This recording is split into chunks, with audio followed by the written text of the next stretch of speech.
Hello children, welcome back to your online class. Children, before starting our class, I will repeat some instructions.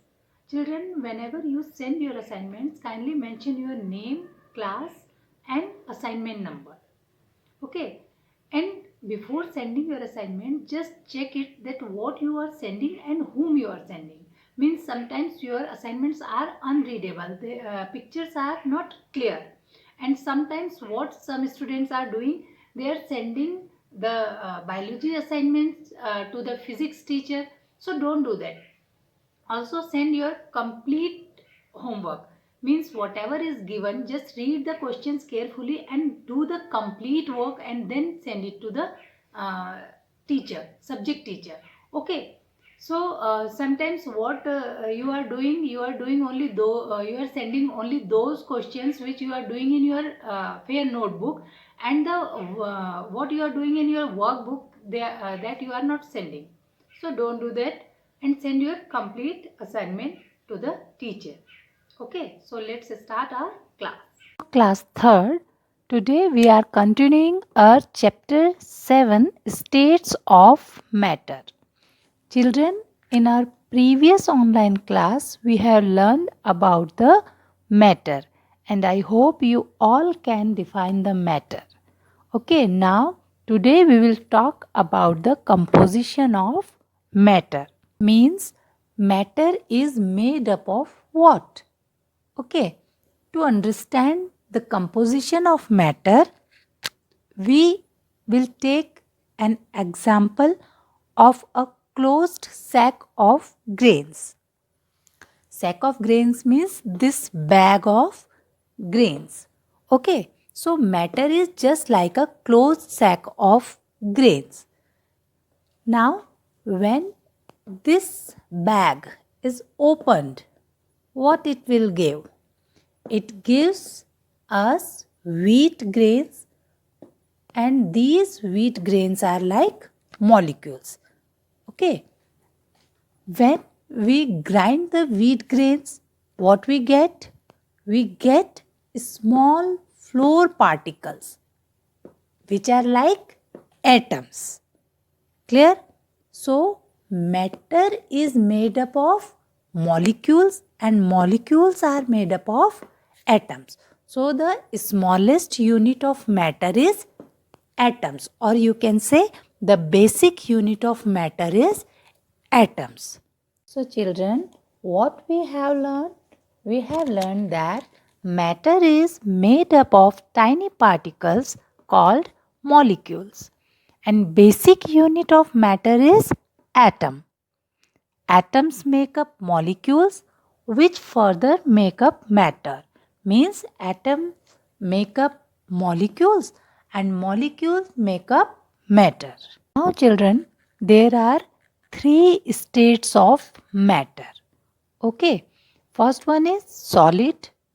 For example, table, chair, football, TV, this scale, this board, these all are solid.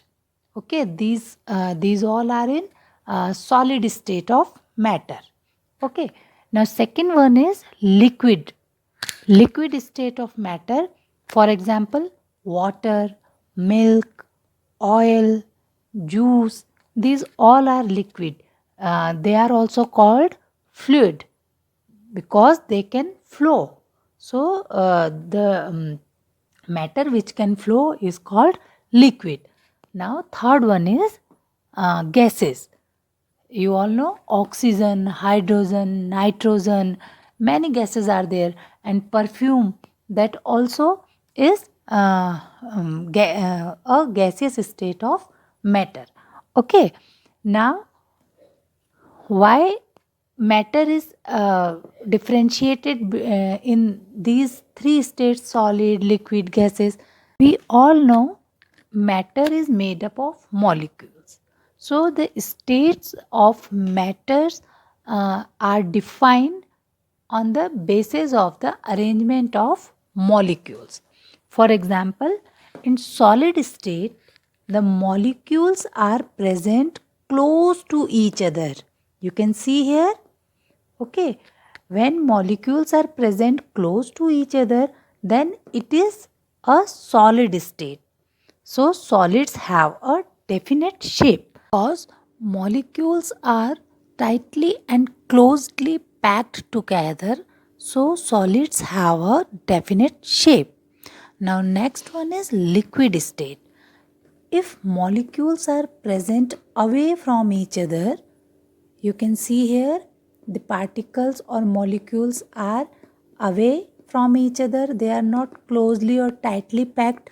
So this state is known as liquid state. Okay. If molecules are present away from each other, then it is liquid state. Liquids take the shape of the container. They don't have a definite shape.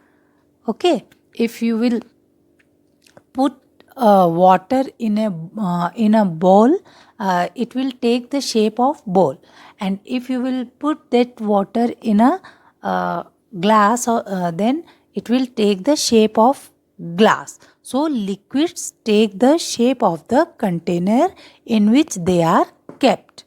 Now third state of matter is gaseous state. Now you can see, if molecules are present very far away from each other, then it is gaseous state. Okay. In this state, molecules can go anywhere. They are freely moved. Okay. So this state is known as gaseous state. Gases do not have any definite shape. So children, what we have learned? We have learned that in solid state, molecules are present close to each other. In liquid state, molecules are present away from each other. And in gaseous state, the molecules are present very far away from each other. Now, second one is solids have a definite shape. Liquids have no definite shape. They take the shape of the container in which they are kept. And third one is gases do not have definite shape. Now children, we will discuss the change of states of matter. Okay, the states of matter can change. Okay, when some solids are heated, they can change into a liquid or a gas. Similarly, on cooling, some gases change into liquid and solid. Now, for example, if water is cooled in a freezer, it turns to ice, and ice is a solid state. Okay. Now, when ice melts, it turns into water. Water is a liquid state. Okay. And when we boil that water, what happens? It gives steam, and steam is a gaseous state of matter. Okay. So what we have seen? We have seen the change of states of matter. Ice melts and turns from solid to liquid. Water boils and turns from liquid to steam. And if this steam is cooled down, it turns into water. Children, this chapter is over now, and I hope all things are very clear to you. You can easily define the matter, states of matter, solid, liquid, gases, and also change of states of matter.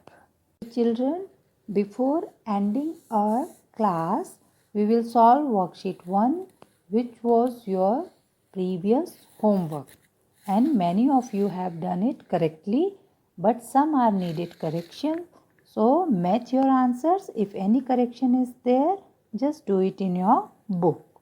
Okay. So first question is, unscramble the words to reveal two features of matter. We all know two features of matter are: matter has weight and it occupies space. So first one is WEIGHT, weight, and second one is SPACE, space. Okay, so now question number 2 is write whether each statement is true or false. So first one is chair is a matter. Yes, everything, each and everything around us is matter. So this is true. Now matter does not occupy space. This is false because matter has weight and it occupies space. Now third one is matter cannot be perceived by our senses. This is also false because we can perceive the matter by our senses. Now question number 3, complete these sentences by filling in the blanks. So matter is anything which occupies space, has weight and can be perceived by our senses. Okay, you can fill them here and spelling you can check from this box. Okay, now question number 4, tick the correct answer. A matter, number 1, has weight. B, occupies space. C, can be perceived by our senses. And D, all the above. So, all the above are correct. So, option D is the correct answer. Okay. Now, last question is, which gas is present in these balloons? So, we know that hydrogen gas is present in these balloons because they are flying. Okay, now number 2, why do balloons fly away? We know hydrogen gas makes the balloon light and hence they fly away. Okay, children, this much for today. Until our next class, be safe and stay at home. Bye-bye.